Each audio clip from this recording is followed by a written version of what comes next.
जय हिंद दोस्तों, आपका अपना चैनल शिक्षक सीटेट वाला में स्वागत है।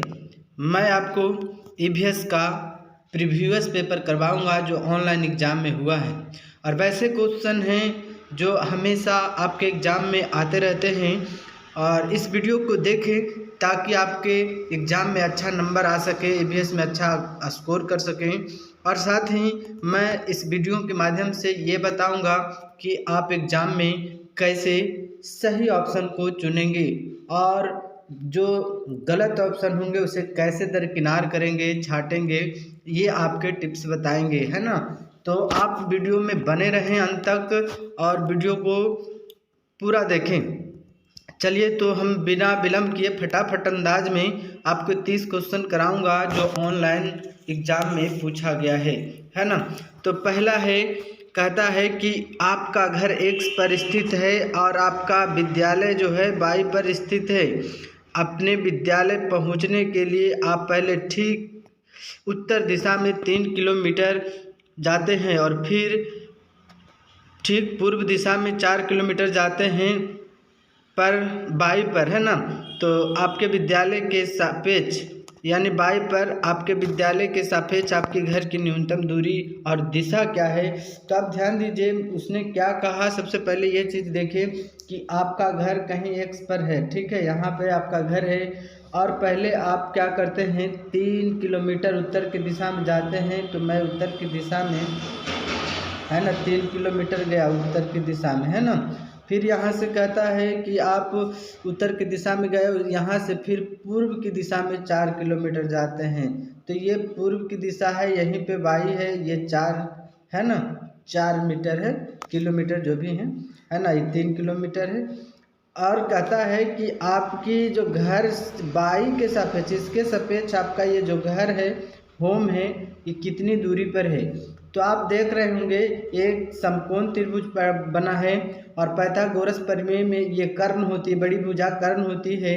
तो कर्ण स्क्वायर जो होगा, है ना, यानी एसी, अगर अब भुजा माने ए बी सी तो एसी हो जाएगी, है ना। तो सीधे मैं कर्ण स्क्वायर लिख लेता हूँ, है ना। तो कर्ण स्क्वायर होता है आधार स्क्वायर प्लस लंब स्क्वायर, है ना। अब इसको स्क्वायर हटाएंगे तो इधर रूट लगा देंगे। तो यानी कि आपका 3 का स्क्वायर प्लस 4 का स्क्वायर यानी कि 9 प्लस 16 यानी कि 25, है ना। 25 अंडर रूट में रहेगा, निकलेगा तब 5 का वर्ग हो जाएगा। तो 5 के वर्ग हो जाएंगे दोस्त, यानी कि तो 5 दूरी आपका निकल गया, है ना। ये तो आपका 5 निकल गया। अब पूछता है कि दिशा भी, ये तो दूरी निकला, दिशा पूछ रहा है। तो दिशा हमारा ये वाला है, ठीक है। तो ये तो आपका क्या है, वेस्ट है और ये साउथ है, तो यानी साउथ, दक्षिण पश्चिम, है ना। तो आप इसका सही आंसर जो है दक्षिण पश्चिम होगा, देख लीजिए कैमा है। तो यानी कि सी नंबर में आपका सही ऑप्शन है ना, सी नंबर। तो चलते हैं नेक्स्ट क्वेश्चन में, है ना। कहता है कि मिर्ची हमारे देश के प्रत्येक भाग में उपयोग होने वाला एक महत्वपूर्ण मसाला है। इस मसाले को व्यापारी हमारे देश में कहाँ से लाए थे, है ना। तो आप ध्यान दीजिए, चीन से तो सोयाबीन आया है, दक्षिण अफ्रीका और अफगानिस्तान, ये दोनों तो गलत ऑप्शन है, यानी कि सी नंबर जो है आपका राइट आंसर है। एक चीज़ और बता दें दोस्तों कि जो मिर्ची होती है वो जो तीखा होता है यानी तीता होता है, जो कैप्सिनिन के कारण होता है ना। कैप्सिनिन, कैप्सिसेसिन के, है ना। और आपका जो लाल रंग होता है कैप्सेनिथिन्स के कारण होता है ना। ये दो चीज़ हैं जो आप ध्यान दीजिएगा। तीखा जो होता है कैप्सेसिन का कारण होता है और जो लाल होता है कैप्सिनिथिन्स के कारण होता है। तो चलिए दोस्त, इसका राइट आंसर सी था, है ना। अगला क्वेश्चन में मैं बात करता हूँ। ध्यान दीजिए, यहाँ पे कॉलम दिए गए हैं, आप अच्छी तरीके से समझ लीजिए, है ना, क्या क्या कह रहा है। कहता है पहले यहाँ छाटिएगा, है ना, छाटिएगा तो फिर कॉलम ए और 2 है ना, मैंने 1 और 2 को सही मिलान कीजिए। चलिए तो देख लीजिए कि क्या है। तो सबसे पहले बात है गोवा। तो गोवा में नारियल के तेल में बनी मछली खाते हैं, ये आपका पहला हो गया, ठीक है। कश्मीर में सरसों के तेल, ये दूसरा हो गया। केरल में है ना, केरल में क्या है आपका, हांगकांग में पकाया हुआ सांप, ये 3 गो तो आपको मिल गया। बाकी एक नए भी याद है तब भी काम चलेगा, वैसे करी के साथ टक के ऊपर पहला का चौथा है और दूसरा का 5वां। तो देख लीजिए ऑप्शन कौन सा है, पहला के चौथा और दूसरा का 5वां और तीसरा का तो आप करी के साथ टपियोका जानबे करते हैं केरल में, है ना। और डी का दूसरा सांप का है ना, यानी कि आपका जो है डी नंबर ऑप्शन सही हो जाएंगे। फिर से एक बार देख लीजिए, मैं गोवा में बता दूं नारियल के तेल में मछली खाते हैं और कश्मीर में सरसों के तेल के साथ, ठीक है। और केरल जो है आप टैपियोका है ना, करी के साथ उबला टैपियोका लोग खाते हैं। और हांगकांग में तो वैसे भी सांप को खाते हैं, है ना। तो ये आपका डी नंबर सही ऑप्शन था। अगला क्वेश्चन में चलते हैं। गुजरात के निकटवर्ती राज्य है ना, तो आप गुजरात के निकटवर्ती राज्य में चले जाइए, कौन सा होगा। तो सबसे पहले यहाँ छाटिए, गुजरात जो है मैप के इस तरफ है, यानी कि बोले तो पश्चिम की दिशा में, और बिहार जो है पूर्व की दिशा में इधर है, तो है ना, ये ऑप्शन आपका गलत हो जाएगा। दूसरा कर्नाटक, महाराष्ट्र, राजस्थान है ना, कर्नाटक भी ऑप्शन नहीं होगा उधर, है ना। तो चलिए आपका कौन सा आंसर हो जाएगा, और देख लीजिए मध्य प्रदेश, तो इधर कर्नाटक का ऑप्शन एक और है, ये भी खत्म हो जाएगा। यानी कि आपका चौथा का ए आंसर हो जाएगा, है ना। कौन सा है, राजस्थान, महाराष्ट्र और मध्य प्रदेश, ये आपका निकटवर्ती राज्य है किसका, गुजरात का। तो मैप आप देख लीजिएगा ताकि आपको दिक्कत ना हो, है ना। कहता है उस पक्षी का नाम बताए जिनकी आँखें मानवों की तरह सामने की तरफ होती हैं। इसको तो कई बार आप बनाए होंगे और देखे भी होंगे क्वेश्चन को कि पूछता है बराबर। तो इसका सही आंसर है उल्लू। उल्लू की आँख हम लोगों के जैसे होते, हम इंसानों के जैसे ही होते आगे की ओर, और इसको रात में दिखता है और ये वस्तुओं को उजला या काला देखते हैं, है ना। मैंने 2 ही कलर दिखता है इसको, एक उजला और एक काला, बस बाकी कलर नहीं दिखते हैं। तो चलिए अगले क्वेश्चन में हम बात करें, है ना। कहता है 3 पक्षियों का वह समूह जिसका प्रत्येक सदस्य वस्तुओं को हमारी तुलना में 4 गुना अधिक देख सकता है। जो वस्तु हमें 2-4 मीटर की दूरी से दिखाई देती हैं उससे वह पक्षी 8 मीटर की दूरी से देख लेते हैं। यानी कि वो कहने का अर्थ वही है उसका कि 4 गुना तो हम 2 मीटर से जो देखेंगे उसको 8 मीटर से दिख जाएगा, है ना। तो वो कौन सा है, तो आप देख लीजिए बाज, कौवा, कबूतर। कौवा का उतना दिखाई नहीं देता है ना। तोता की उम्र सबसे ज़्यादा होती है पक्षियों में लगभग, तो ये भी नहीं होंगी। कौवा, चील, बुलबुल, कौवा वाला तो ऑप्शन होगा नहीं। तो यानी बाज, चील और गिद्ध, आपका राइट आंसर जो है आपका क्या है, बी। बाज देखते होंगे, बाज और चील और गिद्ध ये तीनों ऐसे पक्षी हैं जो आसमान में अधिक ऊंचाइयों पर उड़ा करते हैं ना, और वहीं से शिकार को देखकर एकदम तेज गति से जो उसका शिकार होता है उस पर झपट्टा मार के उड़ा ले जाते हैं ना। ये बहुत ही इनके पंजे मजबूत होते हैं जिसके कारण भारी से भारी जो शिकार इनके होते हैं लेके आसानी से उड़ जाते हैं, है ना। चलिए तो नेक्स्ट क्वेश्चन में बात करते हैं।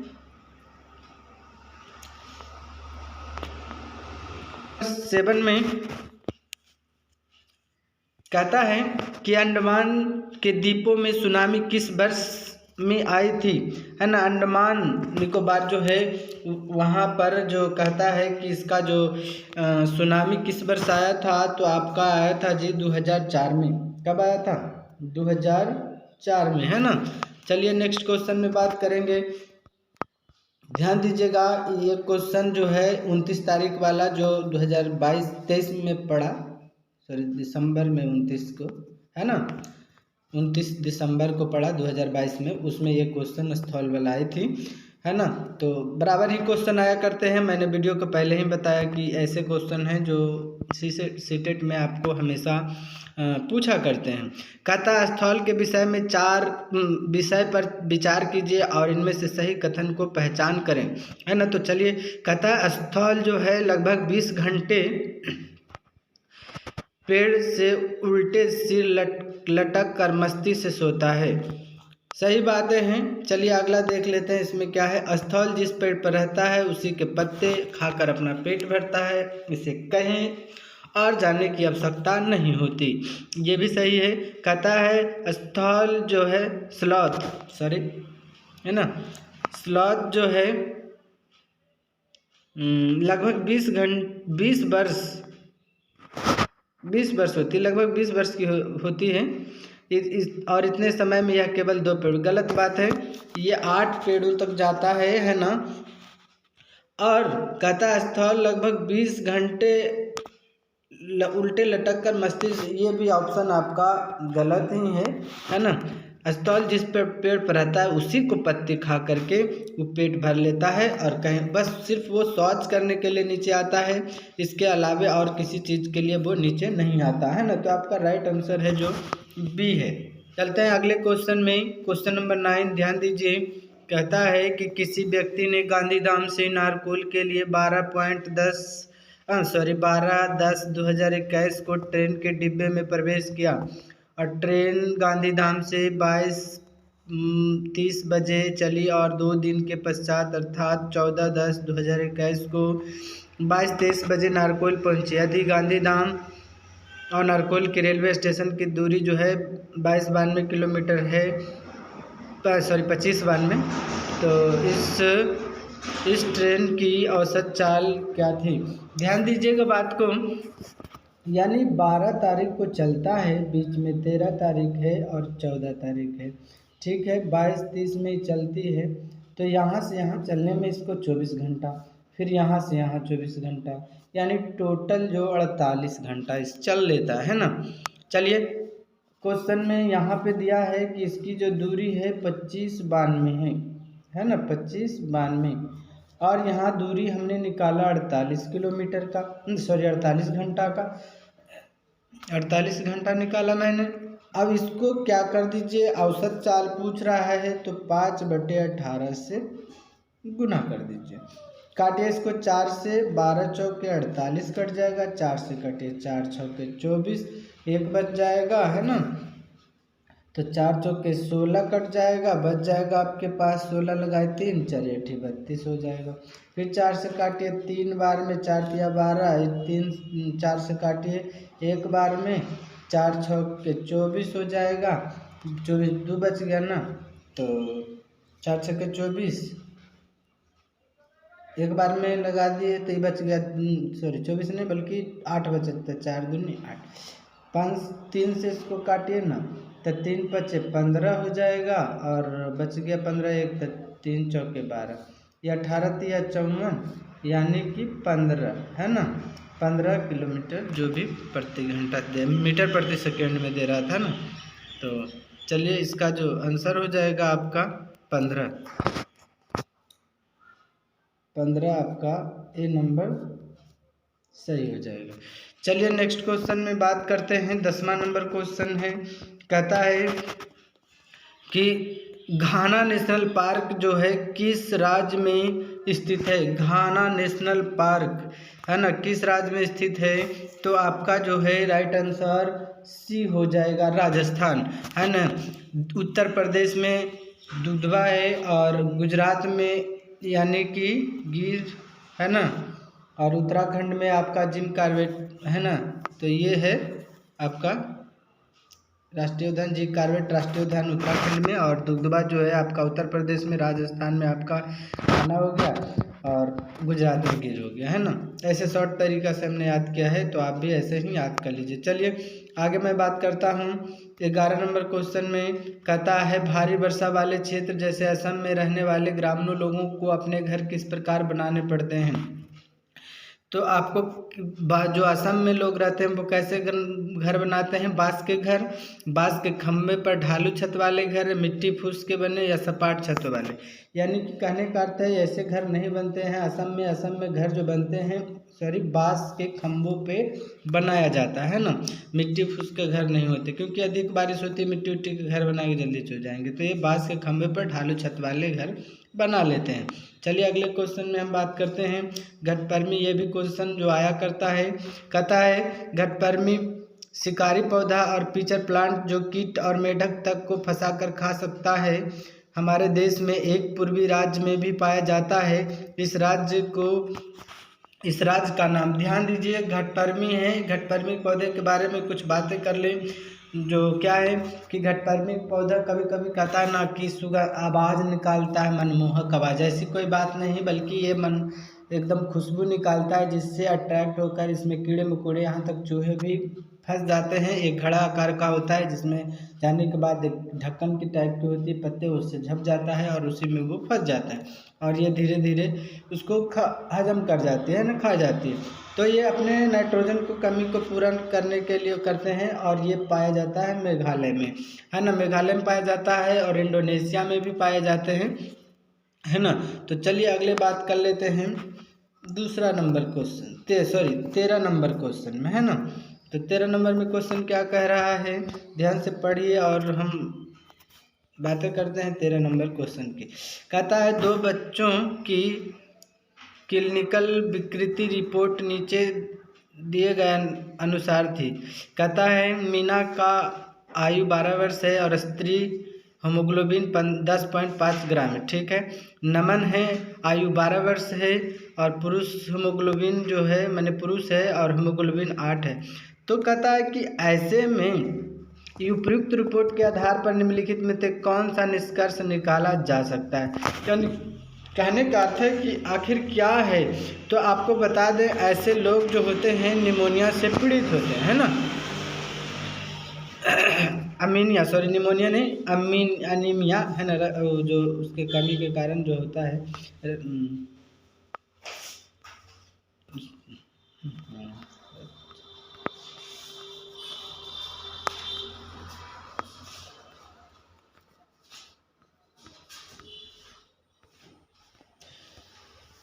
दोनों ही अनीमिया यानी रक्तल्पता के कारण हो जाती है, तो ये सी ऑप्शन है ना।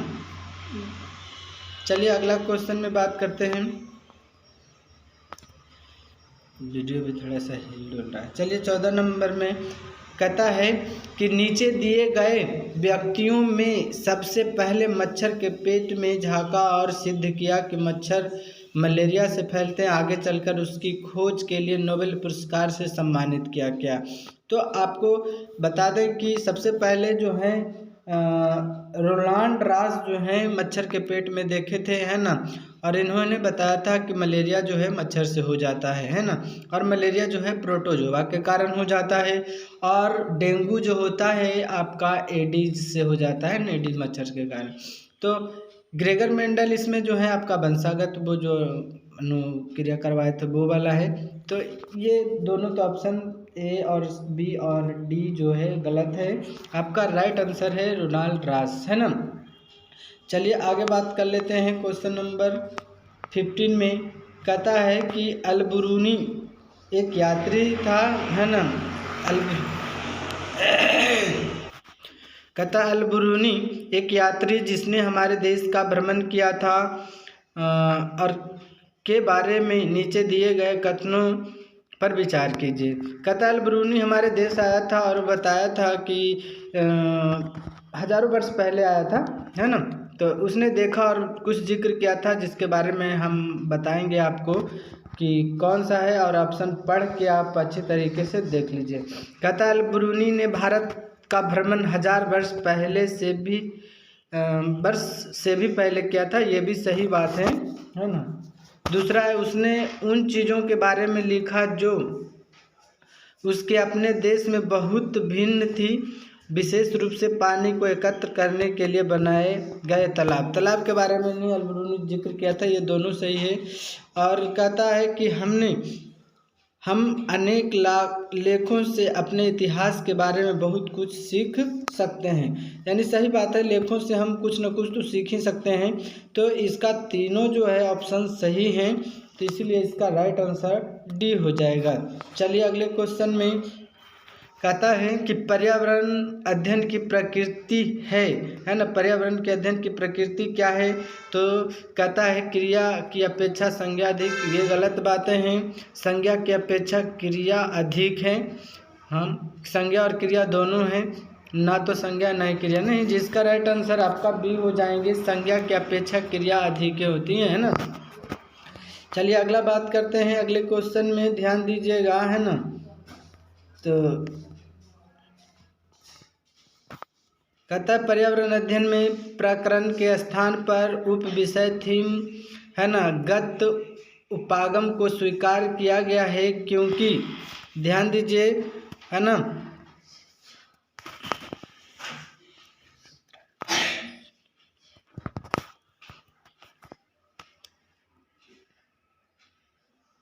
कहता है यह संयुक्त और परस्पर संबंधित समझ को सक्षम बनाता है। संयुक्त और परस्पर, सही बात है ना। दूसरा है यह शिक्षण और समझने में आसान बनाता, समझाने में आसान बनाता, सही बात है। शिक्षण है जो समझाने को आसान बना देता है, उपथीम जो है।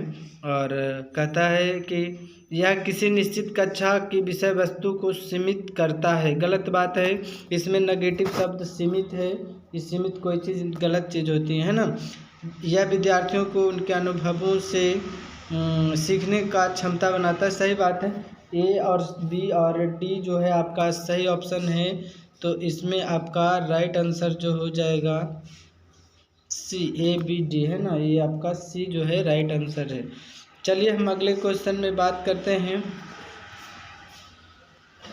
क्वेश्चन में 18 है, कहता अपनी अगली कक्षा में प्रदूषण पढ़ाने के लिए योजना बनाते समय निवेदिका पाती हैं कि ग्रामीण पृष्ठभूमि के विद्यार्थियों ने प्रदूषण शब्द नहीं सुना है और इसलिए उन्हें इसे समझने में कठिनाई होगी। निवेदिता जो को इस संप्रत्यय की शुरुआत करने के लिए कौन सी विधि का उपयोग करना चाहिए। तो ध्यान दीजिए, आपको किसी भी चीज़ के लिए व्याख्या नहीं करनी है ना। व्याख्या नेगेटिव शब्द होती हैं, तो आपको व्याख्या नहीं करनी है। दूसरा विचार मंथन नहीं, विचार मंथन और क्षेत्र भ्रमण और कठपुतली और नाटक। तो विचार मंथन एक नेगेटिव शब्द होती हैं, यानी क्षेत्र भ्रमण करवा सकते हैं आप, और कठपुतली के द्वारा नाटक भी आप करवा सकते हैं, जिससे बच्चों को आसानी से समझ में आ जाएगी, है ना। तो इसका राइट आंसर कौन है, ए, सी और डी। तो इसका राइट आंसर ए हो जाएगा। चलते हैं दोस्तों अगले क्वेश्चन में। कहता है कि परिवार और मित्र पाठ के पूर्ण होने पर चेतन विद्यार्थियों की इकाई परीक्षण लेने का निर्णय लेता है ना, लेता है। निम्नलिखित में से कौन सा कथन इस परीक्षण का सर्वाधिक उपयुक्त उद्देश्य है। यानी परिवार और मित्र पाठ पूर्ण हो गया, उसके बाद उसकी चेतन यानी कि कितना समझ में आया नहीं आया उसका परीक्षण करना है। तो इसमें सबसे उपयुक्त जो है क्या होगी, जो हमसे पूछ रहा है। तो चलिए हम ऑप्शन को पढ़ते हैं और ध्यानपूर्वक देखते हैं कि इसकी चेतन के लिए, इसके परीक्षण के लिए क्या है जो सबसे उत्तम चीज़ें हैं, है ना। तो चलिए हम विद्यार्थियों की प्रगति का आकलन करना, चलिए सही बात है। दूसरा है, कहता है विद्यार्थियों के अधिगम का आकलन करना, है ना, और विद्यार्थियों के कठिनाई का निदान करना, सही बात है। अभिभावकों को विद्यार्थियों के प्रगति के बारे में बताना, ये भी सही है। विद्यार्थियों के उत्तीर्ण और अनुत्तीर्ण घोषित करना, अनुत्तीर्ण और अनुत्तीर्ण के लिए यानी कि फेल पास करने के लिए कोई मकसद नहीं होती, बल्कि बच्चों में डेवलप करना है, ये रिपोर्ट कार्ड बनवाना, ये सारा चीज़ तो सही है। लेकिन उत्तीर्ण अनुत्तीर्ण घोषित करना ये एक नेगेटिव शब्द होती हैं, बाकी सब सही हैं। तो ए बी सी आपका सही है, यानी कि बी नंबर जो है आपका राइट आंसर है। चलते हैं नेक्स्ट क्वेश्चन में, ध्यान दीजिएगा, है ना। कहता है कि विलियम्स एक शिक्षक अपनी कक्षा के लिए पक्षी अवलोकन क्लब की स्थापना करना चाहता है, उसे इस क्लब का नेता किसे बनाना चाहिए। कहता है विलियम्स है जो एक शिक्षक अपनी कक्षा के लिए पक्षी अवलोकन है उसका क्लब स्थापना करना चाहता है, उसे इस क्लब का नेता बनाना है, किसे बनाना चाहिए। तो चलिए कक्षा में सर्वाधिक अंक प्राप्त करने वाले विद्यार्थियों को, नहीं ये तो बात नहीं होगी। चलिए आगे हम देख लेते हैं। दूसरा, कक्षा के सबसे शरारती विद्यार्थियों को छोटे छोटे समूह बनाकर उन्हें नेता चुनने के लिए कहेंगे। सही बात है। अगला, वह स्वयं अपने आप को नेता घोषित करना, ये सारा चीज़ गलत है। इन सर्वाधिक अंक लाना और ये चीज़ नहीं है, यानी कि छोटे छोटे समूह बनाकर उसमें नेता चुनने के लिए कहना, ये सबसे उत्तम होती है ना। तो चलिए, आपका राइट आंसर सी है। नेक्स्ट क्वेश्चन में चलते हैं। कहता है कि नेक्स्ट क्वेश्चन 21 नंबर है। कहता है कि भोजन पाठ पर चर्चा करते हुए गुरप्रीत विद्यार्थियों से प्रश्न करती हैं कि वे अपने परिवार में सबसे बाद में भोजन कौन करता है, सब्जियां कौन खरीदता है, आपके परिवार में खाना कौन बनाता है। वह ईवीएस के निम्नलिखित में से किस मुद्दे पर चर्चा करने का प्रयास कर रही हैं। तो चलिए हम बात कर लेते हैं इस पे कि आखिर ये कौन सा मुद्दा है जिस पे बात करना चाह रहा है। तो ध्यान दीजिए, कहता है कि परिवार के खान पान की आदतों पर परिवार को एक साथ मिलकर खाना खाना चाहिए, परिवार के सदस्यों को भोजन पकाने में भूमिका, परिवार में जेंडर भूमिका की चुनौती, है ना। तो इसमें आपका जो है बोर्ड जो है गलती कुछ की है ना। परिवार में खान पान की आदतें, ये तो बात होती नहीं है। परिवार के सदस्यों भोजन पकाने की भूमिका, है ना। परिवार में जेंडर भूमिका की चुनौती भी नहीं है। ये जेंडर पक्षपात कर रहा है। आप क्या कीजिए, इसमें इसका राइट आंसर तो ऐसे जेंडर पक्षपात की है ना। जो डी में है तो डी, ए और डी खान पान की आदत नहीं हो सकती, है ना। इसका राइट आंसर आपका जाएगा जेंडर रूढ़वादिता में, है ना। लेकिन इसमें ऑप्शन नहीं है, ए के साथ है, तो ये तो खान पान की आदतें की बातें नहीं हैं। तो इसमें केवल डी होना चाहिए, है ना। केवल डी यहाँ पर रहेगी। तो 21 का आपका डी जो है यहाँ चुनौतियों के बल्कि पक्षपात कर देना चाहिए। चलिए 22 नंबर क्वेश्चन में बात करते हैं, है ना। कहता है कि श्याम ने ऑनलाइन कक्षा के दौरान अपने अध्यापक को बताया कि कोविड लॉकडाउन के दौरान उसके पापा ने उसके पड़ोस के गरीब बच्चों को भोजन खिलाने के लिए कहा। श्याम को यह व्यवहार निम्नलिखित में से सह शैक्षिक पक्ष का आकलन करने वाले किस उपकरण में दर्ज किया जाएगा। तो यानी कहने का अर्थ है इसका कि श्याम जो है अवलोकन कर ऑनलाइन कक्षा में उसको अध्यापक ने कोविड लॉकडाउन के दौरान भोजन खिलाने कहा पड़ोस के बच्चों के लिए। तो अवलोकन सूची बनाना नहीं, रेटिंग स्केल नहीं करना, वृत्तांत रिकॉर्ड करना है, ये है ना। पोर्टफोलियो तो जानते ही हैं कि बच्चों के बनता है वो पूरी, लेकिन यहाँ तो खिलाना है, तो यानी वृत्तांत रिकॉर्ड होगा। चलिए मैं अगले क्वेश्चन में बात करता हूँ।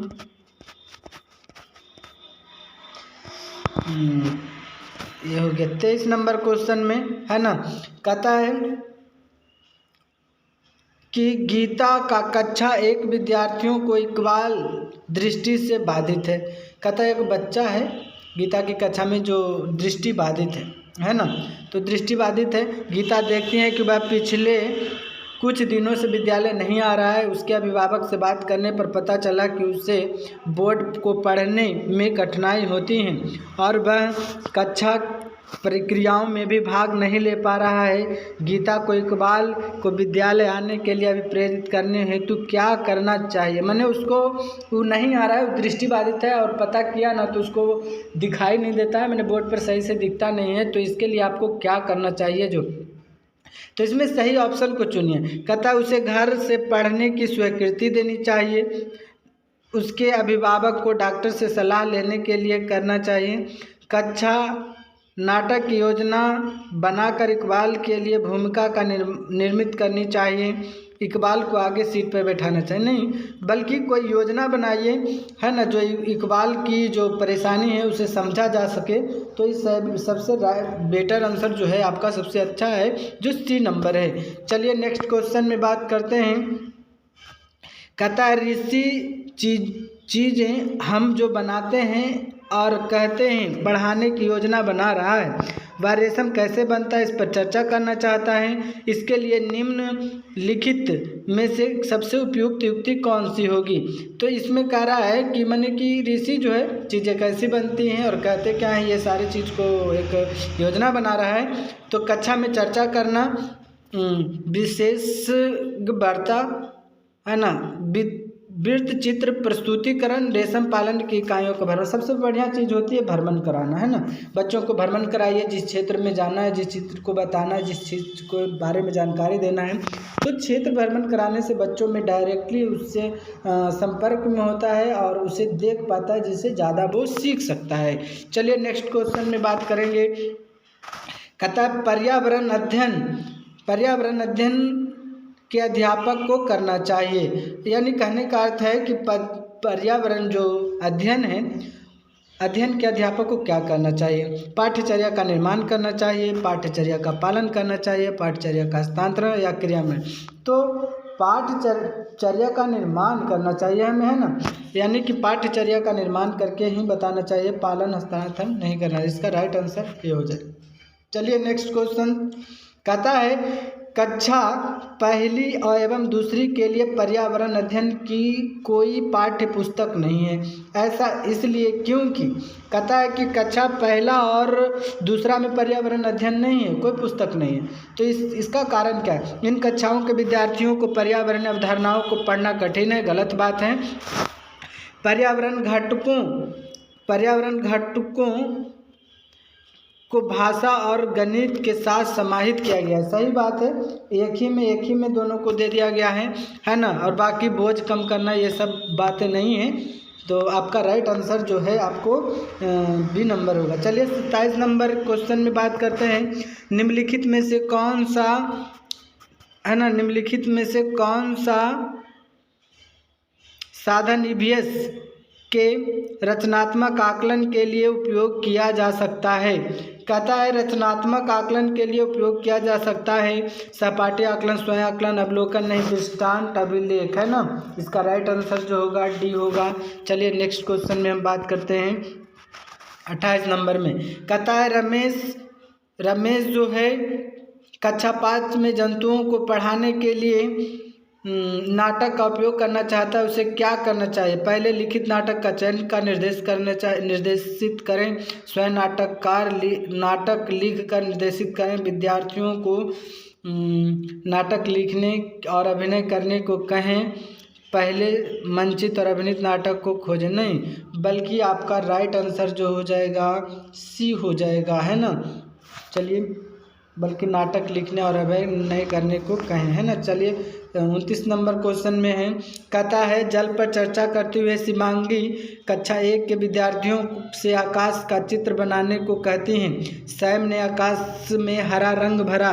उसने कहा कि इस रंग को क्यों चुना। तो यह पूछने पर वह जवाब देता है कि उसके घर के पास तालाब का रंग हरा है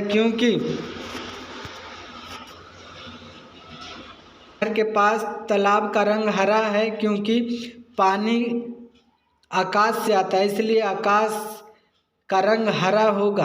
शिवांगी को अब बताइए कि ऐसा ये क्यों जवाब दी, है ना। इसके बारे में ऑप्शन को चुनिए, क्या चीज़ कह रहा है। कहता है उसकी सृजनात्मक की सराहना करनी चाहिए, उसे बताना चाहिए कि आकाश नीला है, विद्यार्थियों के आकाश का अवलोकन की व्यवस्था करनी चाहिए, उसे बताना चाहिए कि आकाश काला है।